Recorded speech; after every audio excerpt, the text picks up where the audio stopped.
Good afternoon. So as Bill was just saying, a lot of times these investigations are going on at the same time. So you've got civil litigation, but you've also potentially have civil investigations by the SEC or some other federal agency, as well as the criminal investigations going on. And what are the appropriate discussions that should go on back and forth between the civil and the criminal side with regard to government enforcement personnel, and how does that implicate a corporation's rights, and how does that implicate an individual's rights and their Fifth Amendment rights in particular when these things are going on in the same time, is kind of an area that I was asked to talk about, and I'm happy to do it because there's been some recent cases in this area that are pretty interesting. So if you go back and you look at what's happening now and what's been happening for at least the last 7 to 8 years, big increase again in these corporate fraud cases, big increase in what I call parallel proceedings. So Department of Justice, SEC is a great example of it. There are others.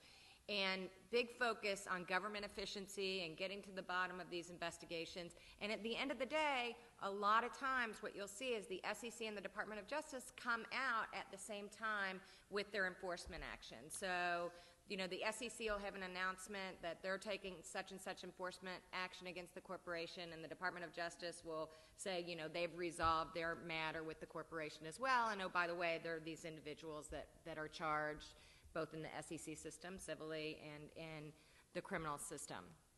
And, you know, you step back and you say, well, because people have particular rights in criminal proceedings, Fifth Amendment rights, that could be implicated in the civil proceedings, it's real important to make sure that what's gone on to get the government to that level is really reviewed and looked at. So there's, as I said, there's been a couple of interesting cases in this. One is the Stringer case that just came down last year, and it was a case that involved the accounting and basically fraud going on within a corporation. What happened there was the SEC started an investigation. They started compiling a file, started getting informations and documents, and then they went over and met with an assistant U.S. attorney over in the U.S. Attorney's Office to discuss it. Right after that, the FBI opened a file on this particular matter. And there was communication going on back and forth between the FBI or the AUSA, more particularly, and the SEC, while the SEC was proceeding on their end and while the criminal process was going forward within the Department of Justice. And the criminal AUSA and FBI decided that they did not want to kind of out themselves. They didn't want to make it clear to the targets of their investigation that they were there, that there was an ongoing criminal investigation. So they never sent a grand jury subpoena, and they didn't call people in for witnesses. So there was no direct evidence that was available to the defendants that there was a criminal investigation going on. The AUSA also, during this time, instructed the SEC on false statements laws, just in case one of the witnesses in the SEC civil proceeding decided to testify and lie. And the AUSA talked to the SEC about where those statements should take place, just in case that there might be a venue issue at the end of the day about where the criminal proceedings should go forward. Now, the defendants, when they were about to resolve the case with the SEC, asked, is there a criminal proceeding going on? Is there a criminal investigation that's ongoing at this time? And the SEC said, it's our policy, we don't tell you. Here's the form 1662 that we use in the SEC. It says, you know, you're liable for making false statements. It clearly defines the rights and says that they're subject to criminal prosecution if somebody lies during their testimony. But they basically gave no response. So this went up to the district court as to whether this communication and this parallel investigation was appropriate, and the district court said no, absolutely not, it's not appropriate, that the conduct engaged in that case was violative of the defendant's Fifth Amendment rights and some due process rights. Now, the Court of Appeals reversed the case, and you know, the law in this area, I think, is very interesting, and what the Court of Appeals did really will allow the prosecutors and the SEC to continue to coordinate on investigations, which they have for a long period of time. I mean, it's been established that as long as the government isn't conducting a civil investigation, you know, as a sham for purposes of a criminal investigation, then it's okay, and it's okay to have this communication back and forth as long as the government doesn't act in bad faith. But what the Stringer case basically set out is, you know, the government can't make affirmative misrepresentations about conducting the civil or criminal. So the fact that the SEC lawyer said, I'm not giving you a response, proceed at will, and that you're not, again, making it for purposes of only advancing the criminal investigation, the civil case, that it was okay. And they looked at the timing, the fact that the SEC was first. They looked at the degree of direction or control by the Department of Justice. They looked at, you know, the affirmative misrepresentation versus nondisclosure, and they looked at kind of whether it really was deviating from the civil process. There was another case in the Fifth Circuit in the INS context. It's called Posada. This defendant in the Posada case came into the country. He was suspected to be a terrorist and involved in some bombings in Cuba. In fact, there had been a New York Times article that reported that he actually acknowledged that he was involved in some bombings of some tourist sites in Cuba. He entered illegally. He went through the immigration proceedings.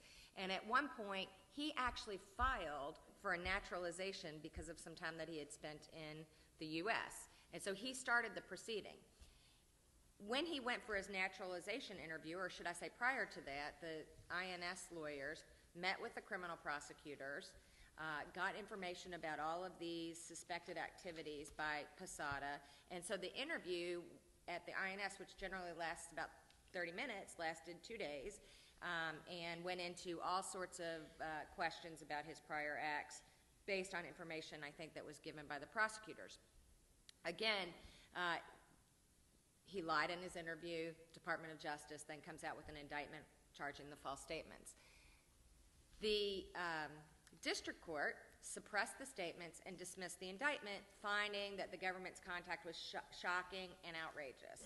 The Court of Appeals, Fifth Circuit, then reversed it and said, no, it was fine, that warnings were given, Fifth Amendment rights were acknowledged, and even actually he took his Fifth Amendment right in the INS proceeding and refused to answer some of the questions, and that the conduct was above board and there wasn't anything wrong with the way the parallel proceeding had happened and the communication back and forth.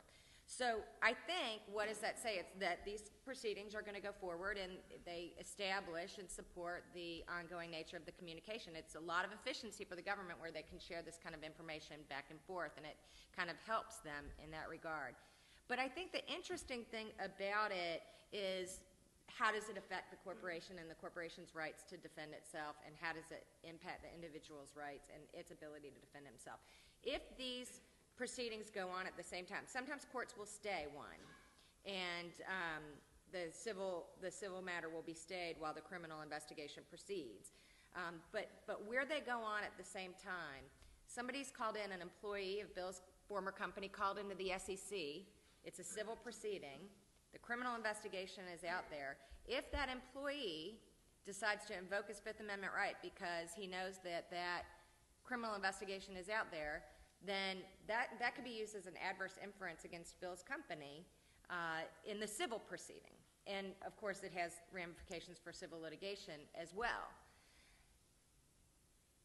So a corporation may be in a position not to be able to completely defend itself while the criminal investigation is going on, yet it is faced with a continuing SEC investigation. On the other hand, if that employee goes into the SEC and decides to exercise its Fifth Amendment rights, his or her Fifth Amendment rights again, Bill is going to be asked, why is that employee still working for the company? Now, I'm not saying that's an appropriate question, but that is kind of, well, they're not cooperating with the investigation. The corporation is cooperating with the investigation, but the individual isn't cooperating because he wants to protect himself. So I think that it has, the fact of these parallel proceedings, it has implications both for the individuals and the corporation with regard to how they exercise their particular rights and what the ramifications are of exercising those particular rights. So I just want to end with kind of this come back to this idea of staying the civil proceeding while the criminal proceeding is going on. I think courts will often deny stays, but I think that, you know, they should be something that's seriously considered because of the ramifications of it. The factors that courts will generally look at are the proceedings related? What is the extent to the defendant's Fifth Amendment rights are implicated? What is the interest of the plaintiff proceeding? What is the public interest? What is the efficiency of resources? So it's like a multi-factor test where you can look at to see whether it should be stayed while the criminal investigation is going forward. And I think that that's something, it's not mandatory or anything, and like I said many times it stayed, but I think it's something that we should all consider, because I do think that individual rights are very important in the context of parallel proceedings, and the fact that they may be getting on the wrong side of their corporation because they don't want to testify, or they may be getting on the wrong side of the criminal investigation at the same time because of the parallel proceedings is something that's very important. Thank you.